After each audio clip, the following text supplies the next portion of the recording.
Good afternoon students, welcome to SRS IAS and law academy. तो जैसा कि मैंने आपको जो है प्रॉमिस किया था कि मैं आपको बताऊंगा एक कॉमन एग्जांपल लेके जो है वो आपको बताया जाएगा कि किस तरीके से आपको अपना मेंस का आंसर जो है वो लिखना होता है। जब आप मेंस के क्वेश्चन मैंने आपको पॉलिटी के क्वेश्चंस करवा दिए मैंने आपको, और हिस्ट्री के मेंस के क्वेश्चन जो है वो मैंने आपको ऑलमोस्ट सारे क्वेश्चन जो है मैं आपको करवा चुका हूँ जो अब तक जो है मेंस में पूछे जा चुके हैं। ठीक है, तो उसमें जो गलती जो है जो आप लोग कर रहे हो कि आप जो है इन वर्ड्स को जो है उनको समझ नहीं पा रहे हो। ठीक है, जहां पे डिस्कस लिखा हुआ है उसका मतलब क्या है, या जहां पे डिस्कस लिखा है, एक्सप्लेन लिखा है, इवेलुएट लिखा है, क्रिटिकली इवेलुएट लिखा है, सब्सटेंशिएट लिखा है, इलस्ट्रेट लिखा है या फिर ट्रेस लिखा है, तो इसका मतलब है या तो अगर इन सबका मतलब जो है वो सेम होता है, ठीक है, तो सब में वो यही वर्ड लिख देती। ठीक है, यूपीएससी, ठीक है, तो यूपीएससी का इन सारे वर्ड्स के रिगार्डिंग अलग अलग मीनिंग जो है वो होता है। ठीक है, तो आपको ये देखना होता है कि जो आपसे पूछा गया है आपको उसके अकॉर्डिंग अपना आंसर जो है वो फ्रेम करना होता है। ठीक है, अब जैसे मान लो मैं किसकी कॉमन एग्जांपल जो है, जैसे हम सब जिस चीज से रिलेट करते हैं ना, हम सब रिलेट कर लेते हैं माई सेल्फ का जो आपका ये जो होता है, ठीक है, जो आपका ऐसे होता है। ठीक है, तो बेसिकली मैं उसकी एक कॉमन एग्जांपल बनाई है मैंने, ठीक है, माई सेल्फ के ऊपर, कि अगर मान लो आपको अपने बारे में कुछ डिस्कस करना हो तो आप किस तरीके से करोगे, और मान लो कोई आपको बोले कि आपको अपने ऊपर एक्सप्लेन करो अपने आप को, ठीक है, तो वो आप किस तरीके से करोगे, या माई सेल्फ की एक्सप्लेनेशन जो है वो किस तरीके से होगी, या खुद को आपको इवेलुएट करने को कह दिया जाए तो आप इवेलुएट जो है वो किस तरीके से करोगे, या फिर क्रिटिकली इवेलुएट करने को कह दिया जाए तो वो आप जो है वो किस तरीके से करोगे। ठीक है, डिस्कस में क्या करना होता है, आपको सब कुछ जो है वो अपने बारे में बताना होता है। ठीक है, मान लो जैसे मैं माई सेल्फ का एग्जांपल ही लेके चलता हूं, ठीक है, तो मैं अगर मेरे से पूछा गया है कि डिस्कस करो, ठीक है, तो उसके ऊपर मेरा जो रिप्लाई जो है वो क्या होगा कि I am Yugal Randhawa, I was born in Bathinda and I am 31 years old and I am teaching for IAS। ठीक है, तो ये चीज कहलाएगी डिस्कशन। अब देखते हैं इवेल्युएशन जो है वो क्या चीज होती है। अब अगर मुझे खुद को इवेल्युएट करना हो तो मेरा आंसर जो है वो किस तरीके से होगा, तो इवेल्युएशन में हम क्या करेंगे, हम स्टार्ट करेंगे I am Yugal Randhawa, I teach history for civil services and I take 3 to 4 classes a day. Some of my students find my classes good and other don't find them good, but others don't find them good, but I do very hard work every morning when I get up, I study more so that I get better and they get good lecture। ठीक है, तो ये चीज क्या कहलाएगी, evaluate. ठीक है, यहाँ पे मैंने खुद को इवेलुएट किया कि मैं जो है, यहाँ पे मैंने बताया कि मैं जो है वो क्या करता हूँ, यहाँ पे जो मैं करता हूँ उसको मैंने इवेलुएट किया। ठीक है, अब यही चीज मान लो इसी चीज को मुझे खुद को क्रिटिकली इवेलुएट जो है वो करना हो। ठीक है, डिस्कस और एक्सप्लेन सेम होता है। ठीक है, अब यहाँ पे खुद को मुझे इवेलुएट जो है क्रिटिकली इवेलुएट करना है। ठीक है, तो क्रिटिकली इवेलुएशन में हमेशा जो है जब भी हम क्रिटिकली एनालाइज करेंगे या क्रिटिकली इवेलुएट करेंगे तो उसमें जो है हमें ज्यादा एक्सट्रीम जो है वो कभी भी नहीं होना होता। ठीक है, लेकिन एक्सट्रीम ना होते हुए भी हमें उसको जो है वो क्रिटिकली उसका क्रिटिकल एनालिसिस या क्रिटिकली इवेलुएट जो है वो किस तरीके से करना होता है। उसका एग्जाम्पल देखो, irrespective of the fact that I study a lot, I cannot master the subject. Therefore, there is always a lacking in my lecture despite my best efforts। ठीक है, कि मैं कितनी भी कोशिश कर लूं मैं उस चीज में बेस्ट नहीं हो सकता, लेकिन फिर भी मैं अपना बेस्ट देने की कोशिश जो है वो करता हूं। ठीक है, तो ये चीज कहलाएगी क्रिटिकल इवेलुएशन। नेक्स्ट आते हैं सब्सटेंशिएट जो है वो किस तरीके से करना होता है। सब्सटेंशिएट करने का एक कॉमन क्या कहते हैं, एक कॉमन इसका वो बना लो कि जब भी सब्सटेंशिएट करना है तो एग्जांपल जो है वो दे देने हैं। ठीक है, तो जहां पे सब्सटेंशिएट करने को बोला है वहां पे आपको बहुत सारे एग्जांपल जो है वो देने होते हैं। ठीक है, यहाँ पे आपकी प्री की नॉलेज जो है वो काम आती है। ठीक है, तो सब्सटेंशिएट अगर मुझे करना हो माई सेल्फ को तो किस तरीके से करूंगा, when I get up every morning because I know I have to take this particular chapter in the class, I read from 2 different books the facts that I have to dictate in my class and these books are 1 and 2। ठीक है, कि मैं जब भी जो है सुबह पढ़ता हूं तो आपको जो फैक्ट्स मैंने आपको डिक्टेट करने होते हैं वो मैं 2 बुक्स से पहले देख लेता हूं। ठीक है, तो वो 2 बुक्स के नाम जो है वो मैंने यहाँ पे दे दिए। ठीक है, वो चीज होगी आपकी सब्सटेंशिएट। अब नेक्स्ट आते हैं सब्सटेंशिएट के बाद एक जो आपसे चीज जो है वो पूछ ली जाती है एक्सप्लेन। ठीक है, तो एक्सप्लेन के बारे में थोड़ा सा देख लेते हैं, और एक्सप्लेन में आएगा because I feel that in my personality as a history student there is still some lacking, therefore every day I study more। ठीक है, तो इसमें मैंने खुद को एक्सप्लेन कर दिया। नेक्स्ट आते हैं ट्रेस।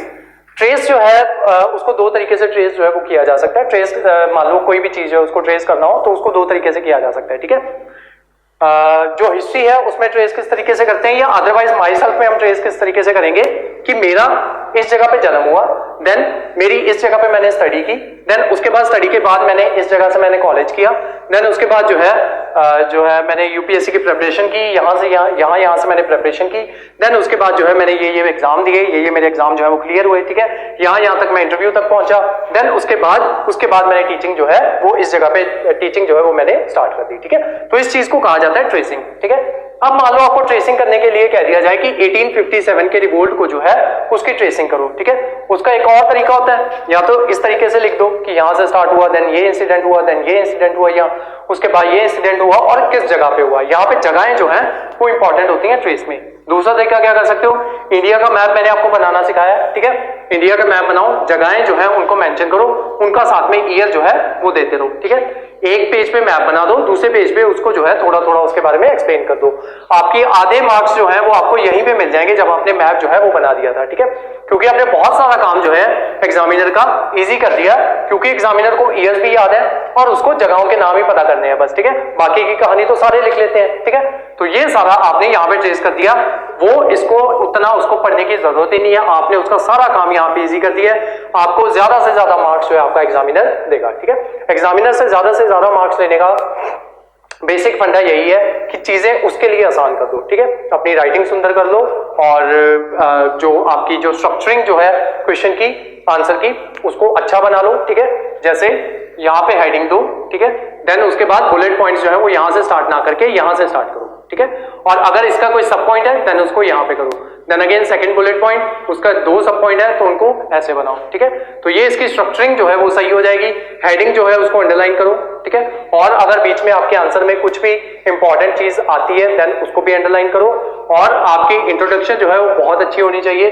वो जो है एग्जामिनर आधे मार्क्स जो है क्या कहते हैं, जो आपकी क्वेश्चन जो है वो उसकी रिप्रेजेंटेशन होती है आपकी इंट्रोडक्शन। अगर इंट्रोडक्शन सही लिखी होगी तो वो जो एग्जामिनर जो है उसकी साइकी ऑलरेडी ट्रांसफर हो जाती है कि इसको अच्छे मार्क्स जो है वो देने हैं, ठीक है।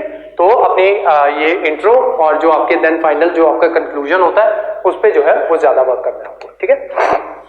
उसके अलावा आ जाता है आपका इलस्ट्रेट, ठीक है। तो इसमें क्या करना होता है, आपको डिस्कस करके साथ में एग्जांपल जो है वो देनी होती है, ठीक है। तो वो चीज कहलाती है आपकी इलस्ट्रेट, ठीक है। तो ये सारे वर्ड्स जो है ये पूछे जाते हैं, ठीक है।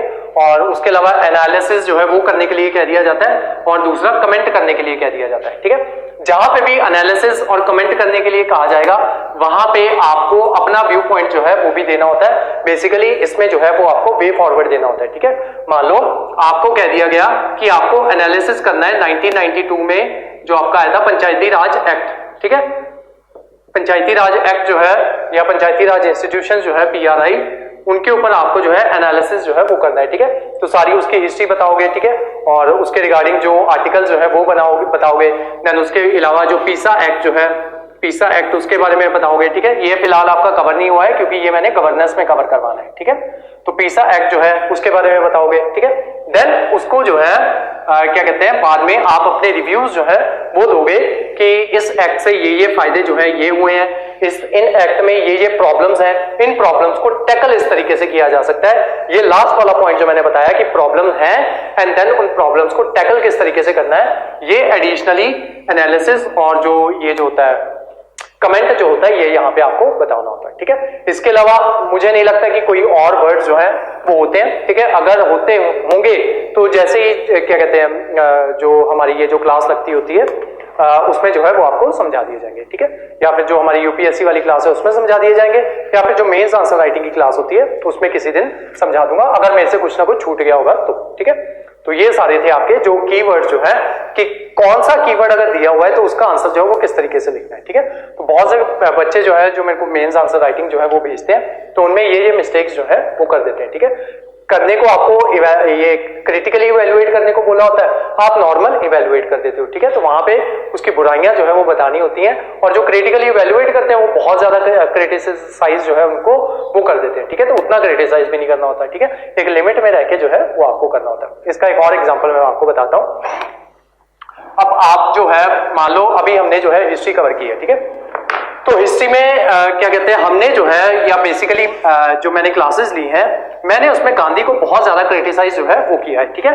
लेकिन जब भी मैं अपने आंसर्स लिखवाता हूं, ठीक है, तो उसमें हम गांधी को उतना क्रिटिसाइज कभी भी नहीं करते, गांधी को अच्छा ही बताते हैं, ठीक है। तो जो हमारे पर्सनल व्यूज जो होते हैं वो हमारे आंसर्स में रिफ्लेक्ट बैक जो है वो नहीं करने चाहिए, ठीक है। एग्जांपल बताता हूं कि मान लो आपने मेंस का एग्जाम लिखा, ठीक है, और आपसे कह दिया गया कि आपको जो है बापू गांधी जो है उसके बारे में आपको नोट्स जो है वो लिखने हैं, ठीक है, या right a note on Gandhi, ठीक है। तो आपने क्या किया, एक बच्चा जो है वो प्रो गांधी है, प्रो गांधी, दूसरा बच्चा कौन है, वो एंटी गांधी है, ठीक है। तो जो एंटी गांधी बच्चा है वो उस दिन भावनाओं में आके सब कुछ गांधी के बारे में बुरा बुरा जो है वो लिख देगा, ठीक है। मान लो उसने 10 पॉइंट्स लिखे तो 10 के 10 पॉइंट उसने गांधी के बारे में बुराई जो है वो लिख दी। इस बच्चे ने क्या किया, प्रो गांधी था तो इसने 10 के 10 पॉइंट्स क्या किए, इसने प्रो गांधी के जो फेवर जो था उसमें लिख दिए, ठीक है, गांधी की कोई बुराई नहीं लिखी। अब आपका एग्जामिनर जो है, अब आपको थोड़ी पता है कि वो बंदा प्रो गांधी है कि एंटी गांधी है, ठीक है, आपको नहीं पता उसके बारे में। तो उसमें क्या करो, उसकी साइकी जो है उसको पढ़ने की कोशिश करो, ठीक है। एग्जामिनर की साइकी जो है वो किस तरीके से पढ़ सकते हो, ऐसे करो कि अगर आप प्रो गांधी हो ना तो 7 से 8 पॉइंट जो है वो गांधी के फेवर में लिख दो और 2-3 पॉइंट जो है वो गांधी के अगेंस्ट लिख दो, ठीक है। अब मान लो आपका जो ये जो है एग्जामिनर जो है, ठीक है, वो एंटी गांधी है, ठीक है, तो उसने पढ़ा पहला पॉइंट, वो करेगा गांधी ऐसा थोड़ी था, दूसरा पॉइंट गांधी ऐसा थोड़ी था। जब अगले पॉइंट्स देखेगा ना उसको लगेगा हाँ ठीक है, बच्चे को पता है कि हाँ सिर्फ गांधी की अच्छाइयां नहीं लिखी, बुराइयां भी लिखी है। सेम गोज फॉर योर, अगर कोई आपका प्रो गांधी एग्जामिनर जो है वो बैठा है, ठीक है, तो आप अगर सारी बुराइयां लिख दोगे तो वो बोलेगा बापू इतना गंदा थोड़ी है, तो वो 1 या 2 मार्क्स जो देके जो है वो आपको छोड़ देगा, ठीक है। वहीं जो है इसमें ज्यादा मार्क्स लेने का फंडा क्या है कि 2-3 बुराइयां भी लिख दो और अच्छाइयां भी लिख दो, ठीक है। बुराइयां देख के ये खुश हो जाएगा और अच्छाइयां देख के, क्योंकि आपका जो क्वेश्चन जो था वो उसकी डिमांड थी तो उसको भी पता है कि हाँ अच्छाइयां, इस बच्चे को अगर अच्छाइयां उसकी पता है तो उसकी बुराइयां भी पता है, ठीक है। तो इस तरीके से आपका आंसर जो है एक बैलेंस्ड आंसर जो है वो इसी चीज को कहते हैं कि आपका आंसर जो है वो बैलेंस होना चाहिए। ना तो बहुत ज्यादा बुराइयां लिख दो, एक्सट्रीम में उस बंदे की बुराइयां लिख दो, ना ही एक्सट्रीम में उसको बहुत अच्छा बहुत महान जो है वो दिखा दो, ठीक है। तो इस तरीके से आपको आंसर जो है वो अपना इस तरीके से लिखना होता है, ठीक है। तो इसी तरीके के आंसर को बैलेंस आंसर जो है वो कहते हैं, ठीक है। और उसी के साथ साथ कोशिश करो कि अपना आंसर जो है 6.5 मिनट में कोई फिनिश करने की आदत जो है वो बनाओ, ठीक है। 6.5 मिनट में अपना आंसर जो है वो आपका वो फिनिश हो जाना चाहिए, ठीक है। और उसके अलावा स्ट्रक्चरिंग के बारे में बता दिया, कोशिश करो हैंडराइटिंग जो है उसको सुंदर रखो, ठीक है। मेरी हैंडराइटिंग इतनी अच्छी नहीं है लेकिन आप कोशिश करो कि आपकी हैंडराइटिंग जो है वो अच्छी होनी चाहिए, ठीक है। और उसके अलावा मेंस आंसर राइटिंग में राइटिंग सुंदर हो गई और स्ट्रक्चरिंग मैंने आपको बता दी, टाइम लिमिट बता दी और कीवर्ड्स जो थे वो बता दिए, ठीक है। और मुझे नहीं लगता इसके अलावा कुछ रहता है, और अगर कुछ रहता होगा तो आप जो है कभी भी वो मेरे से पूछ सकते हो, ठीक है। यहाँ नीचे कमेंट बॉक्स में जो है आप मेंशन कर सकते हो, ठीक है। और अगर कुछ रहता होगा तो उसको भी किसी ना किसी क्लास में जो है वो आपको एक्सप्लेन कर दिया जाएगा, ठीक है। तो आज की जो हमारी क्लास जो थी वो यहीं तक थी। Thank you so much.